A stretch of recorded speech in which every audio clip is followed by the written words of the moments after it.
Trump fired C.Q. Brown, the chairman of the Joint Chiefs. He also fired the head of the Navy, the number 2 at the Air Force, and the top lawyers at the Army, Navy, and Air Force. So C.Q. Brown, the now former chairman of the Joint Chiefs, was only the second black chairman in history. He was fired because he is black. Let's just say what happened here. Pete Hegseth made clear in his book that he questioned whether Brown had only been promoted in the first place because of his race.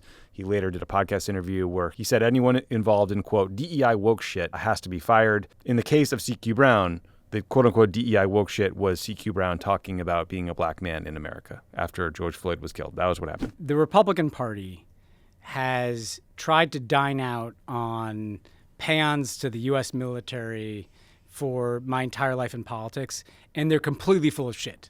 Because if you refuse to stand up for C.Q. Brown, you are refusing to stand up for the U.S. military and how it operates. And the idea that just because he is black and happens to have spoken eloquently about it once in a video disqualifies him from serving is an insult to every member of the U.S. military. Obviously, it's principally an insult to the many, many, many black and brown enlisted people that fight in this nation's wars, that carry out dangerous missions that people like Donald Trump would never go on. Right. But spare me the tributes and the platitudes and the pablum about the U.S. military if you're willing to run a bus over C.Q. Brown on behalf of Pete Hegseth and Donald Trump and their so-called anti-woke agenda.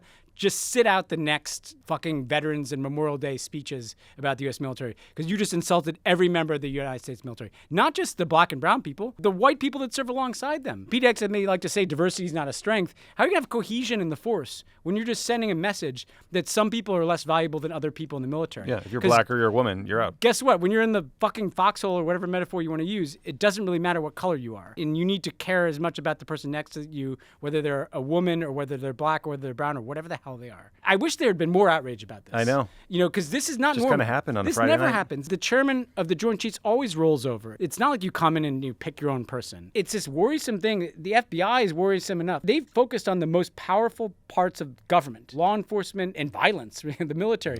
This is the most powerful institution in the world, the United States military. It is 3 million people. And to just turn it over and to try to turn it into some MAGA militia governed by Pete Hegseth is really dangerous and something that people have to watch closely.